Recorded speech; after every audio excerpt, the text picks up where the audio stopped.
Bonjour et bienvenue dans cette nouvelle vidéo. Je suis Sam de Phone Android et aujourd'hui je vous propose le test complet du Find X3 Neo. Produit 5G, produit extrêmement intéressant. Pourquoi?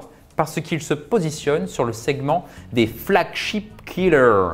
Les flagship killers, vous savez, ce sont les smartphones au rapport qualité-prix incroyable que l'on peut retrouver autour des 700, 800, voire un petit peu 900 € aujourd'hui avec OnePlus. On retrouve un OnePlus 9 par exemple qui est autour des 800 € et ce produit-là va directement le concurrencer. Ce Find X3 Neo donc est arrivé avec ses deux autres produits et il se positionne donc bien entre les deux. C'est un smartphone qui est milieu de gamme premium. Il est vendu à 799 € avec 12 Go de RAM et 256 Go de stockage. Et c'est une proposition qui est, ma foi, plutôt pas mal. Allez, soyons fous, disons-le, c'est plutôt pas mal. Moi, j'aime bien ce genre de proposition qui essaye de proposer un produit complet, puissant, sympa, beau à regarder aussi, à un prix quand même bien moins élevé que les flagships qu'on a aujourd'hui. Par exemple, par rapport au Find X3 Pro qui est ici, 1149 €, et ben ce produit-là, il se défend plutôt bien. Commençons donc ce tour d'horizon, comme d'habitude, par un léger unboxing et puis par faire le tour du propriétaire. Hop, boîte grise. Hop, nous retrouvons donc le smartphone ici. Voilà, il est là, il est beau. Dans cette boîte, nous retrouvons ici, hop, un chargeur SuperVOOC 2.0 65 watts qui va bien, comme d'habitude. Donc ça veut dire que recharge rapide à gogo. Le petit câble USB qui va bien, USB-A vers USB-C. Et ici, les écouteurs USB type C, parce qu'il n'y a toujours pas de port jack dans le Find X3 Neo. À l'intérieur de cette petite boîte, nous retrouvons un super étui flexible en plastique transparent. Élément, comme d'habitude, que moi je trouve essentiel dans une boîte de smartphone parce que vous n'avez pas forcément l'habitude d'acheter une coque dès la sortie de la boîte et donc il faut protéger le téléphone. Là, vous en avez une et c'est parfait. Donc revenons sur le Find X3 Neo. Vous avez ici un smartphone très élégant avec une coque en verre minéral Gorilla Glass 6 brossé avec des reflets de toutes les couleurs. C'est très très beau. Moi, je trouve ça vachement sympa parce qu'on passe vraiment du jaune vers le bleu en passant par le vert, le violet. C'est quand même super sympa. Par rapport à celui-là qui, par exemple, voilà, Find X3 Pro ici, là, c'est toujours du verre minéral, ici, brossé, machin, qui ne retient pas les traces de doigts. Lui non plus, d'ailleurs, ne retient pas les traces de doigts et ça, c'est canon. Mais là, ici, vous avez quelque chose de beaucoup plus uniforme au niveau de la couleur. En revanche, ici, vous avez cette superbe petite bosse intégrée vraiment à la coque, alors qu'ici, nous sommes quand même sur une protubérance qui est beaucoup plus classique. Là, c'est légèrement plus élevé. Nous sommes là vraiment sur quelque chose qui est ergonomiquement plus classique, mais ça reste quand même très joli. Avec petits bords incurvés sur les côtés, c'est très très beau. Ici aussi, vous avez d'ailleurs aussi du verre sur cette tranche-là. C'est assez étonnant.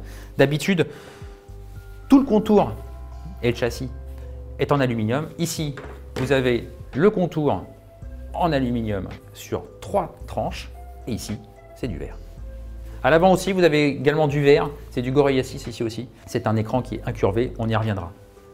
Passons en revue les éléments techniques qu'il y a dans ce téléphone.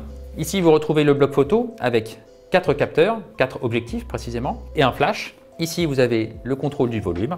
Ici, hop, vous avez le port USB, le tiroir pour la double SIM. Ici, le haut-parleur principal, et même ici, en tout petit, un micro. Dans ce téléphone, vous n'avez que 2 micros.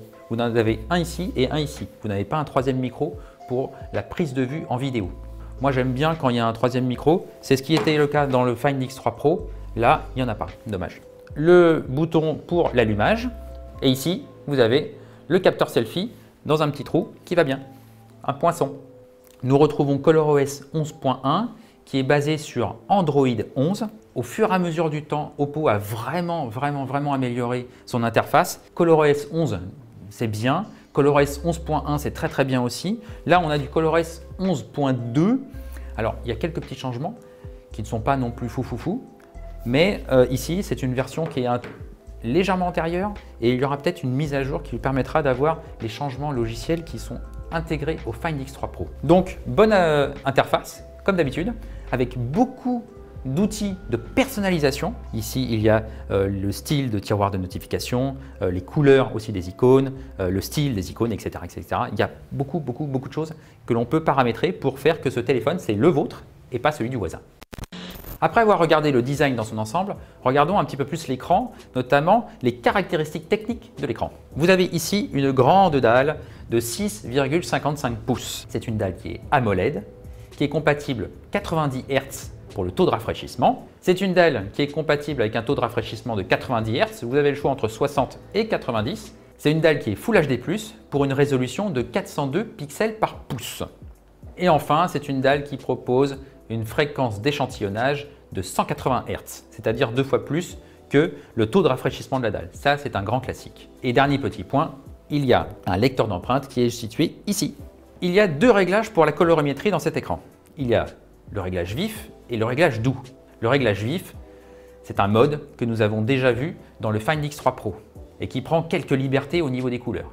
Il y a également un petit curseur qui est à l'intérieur de paramètres, affichage et luminosité, qui est ici, qui vous permet de régler un petit peu plus les températures vers le froid ou vers le chaud en fonction de ce que vous aimez et puis en fonction un petit peu aussi des défauts de la dalle. Parce que la dalle, finalement, elle affiche de belles couleurs, certes, mais elle ne les affiche pas forcément très bien.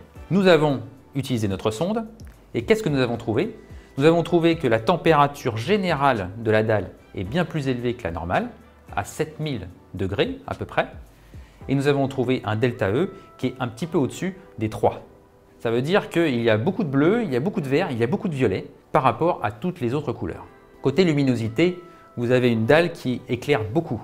Elle fait 550 candela en luminosité manuelle maximale. Ça veut dire que franchement, ça envoie.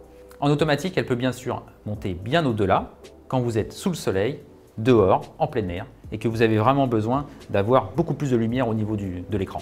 Donc c'est une dalle qui est vraiment plutôt sympa à regarder, mais qui, dans le détail, vraiment, avec notre sonde, nous avons trouvé qu'elle avait quelques petits défauts. C'est un peu dommage, et c'est d'autant plus dommage que Oppo ne propose toujours pas de réglage fin pour la colorimétrie. C'est plutôt pas mal, on aurait aimé mieux, mais on ne peut pas avoir tout. Après l'écran, on va passer maintenant aux performances. Les performances, c'est vraiment la partie importante de ce téléphone.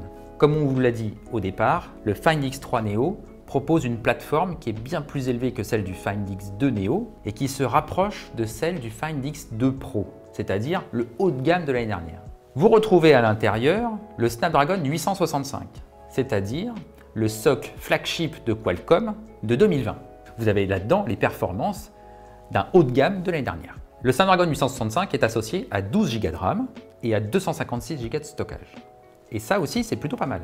Nous avons utilisé les benchmarks habituels pour comparer le 865 qui est ici avec le 865 de l'année dernière, avec le 865 Plus que vous retrouvez par exemple dans le ROG Phone 3 et avec le Snapdragon 888 que vous retrouvez dans le OnePlus 9, dans le Mi 11 et dans tous les autres smartphones haut de gamme, dont celui-là, le Find X3 Pro, évidemment. Quels sont les résultats? Nous trouvons que ces deux téléphones ne sont pas si éloignés l'un de l'autre finalement.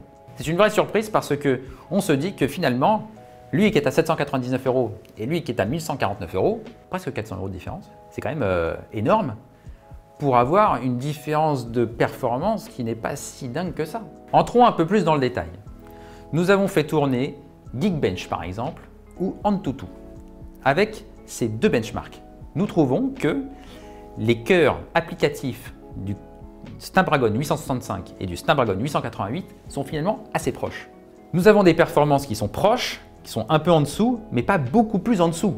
Tous les benchmarks nous disent à peu près la même chose. C'est-à-dire que les cœurs applicatifs sont bien, mais que la grande différence qu'il y a entre le Snapdragon 888 et le Snapdragon 865, c'est au niveau du GPU. C'est le GPU qui va faire toute la différence. Même si finalement on se retrouve avec une capacité de gaming qui est quand même pas mal. Nous avons comparé le Find X3 Neo avec le Find X2 Pro et nous trouvons que lui, le Find X3 Neo, est bien plus puissant que son prédécesseur. Pourquoi? Parce qu'il y a eu des optimisations logicielles, parce qu'il y a la nouvelle interface ColorOS, parce qu'il y a tout un travail qui a été fourni pendant un an et qui porte ses fruits aujourd'hui. Et là, on trouve qu'il y a vraiment toutes les performances du 865 qui sont vraiment là.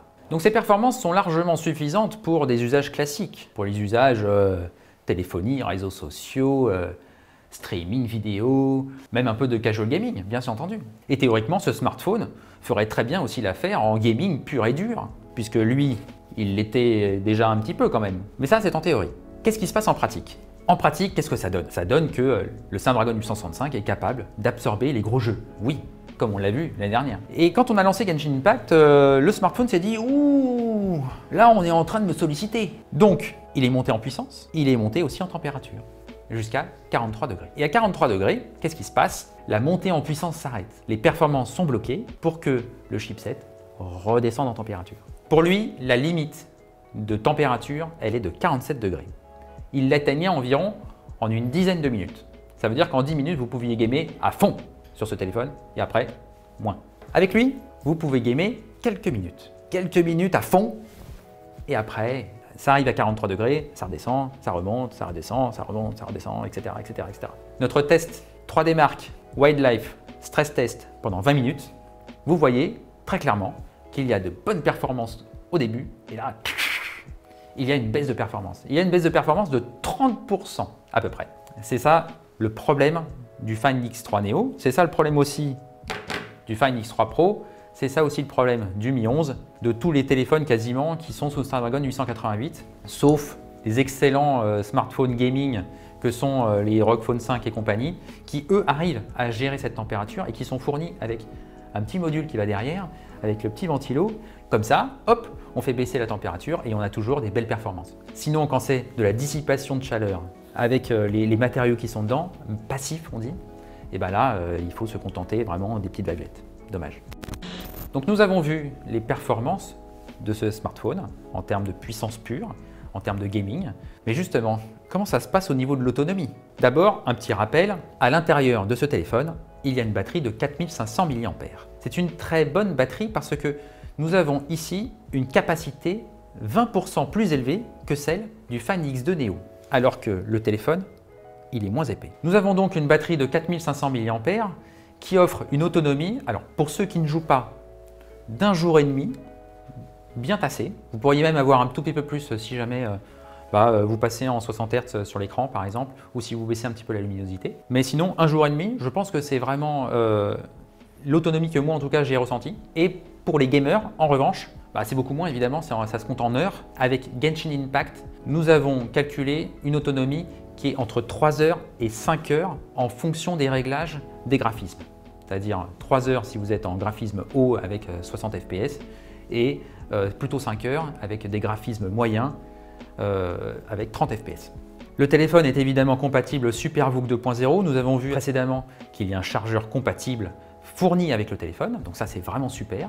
SuperVOOC 2.0, ça vous apporte 65 watts de puissance. Pour recharger le téléphone avec le chargeur fourni et le câble fourni, il vous faut 30 minutes et 50 secondes. C'est très très peu. Donc ça veut dire qu'en 25 minutes, vous avez à peu près 80% de la batterie et en quasiment une demi-heure, vous avez rechargé l'ensemble de la batterie. Encore une fois, Oppo se distingue sur la charge rapide et là encore une fois, on a quelque chose de très qualitatif à un prix quand même qui est de 799 €. Quand même 65 watts dans un téléphone à moins de 800 balles, c'est plutôt pas mal. Finissons ce test vidéo avec l'une des parties les plus importantes, la partie photo.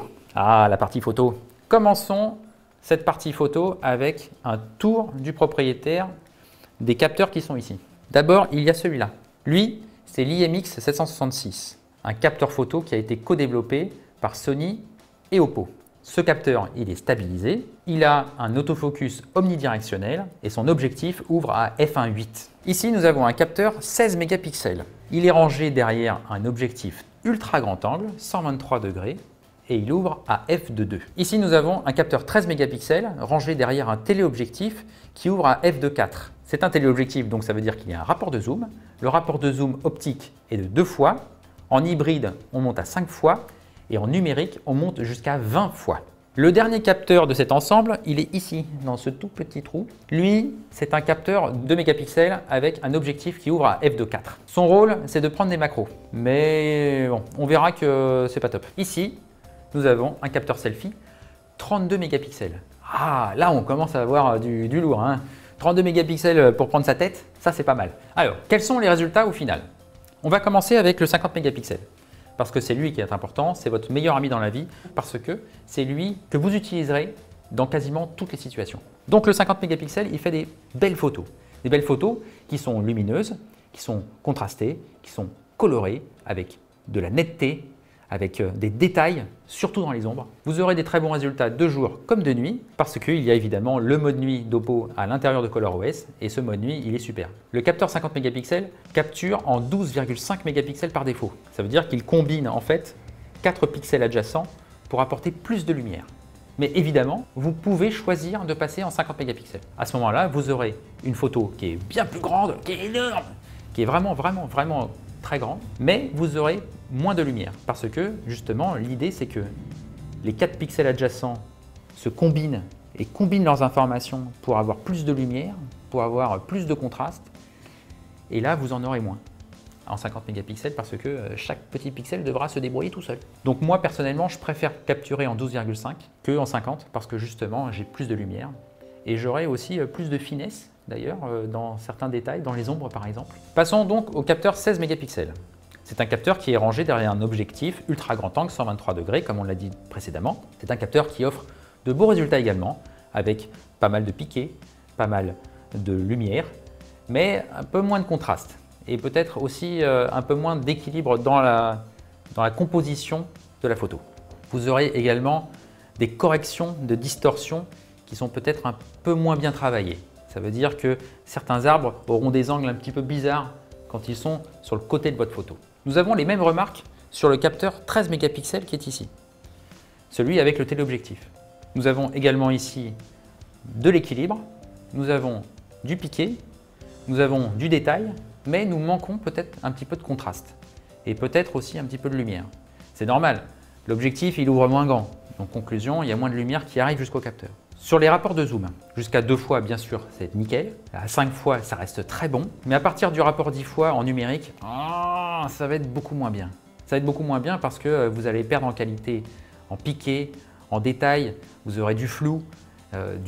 Pourquoi? Parce que d'abord vous allez perdre en résolution et vous allez aussi perdre en stabilité. Il n'y a pas de stabilisateur optique sur le capteur avec le téléobjectif. Mais bon, à 799 €, on ne peut pas tout avoir. Notez aussi que Oppo joue la sécurité dans ce téléphone. Avec le mode nuit, vous ne pouvez pas aller au-delà du zoom 5 fois. Ça veut dire que vous n'aurez pas de résultats catastrophiques de mode nuit. Côté macro, on vous l'a dit avant, les résultats, ils sont pas terribles. Ils sont pas terribles parce que d'abord, c'est que 2 mégapixels, donc c'est pas beaucoup.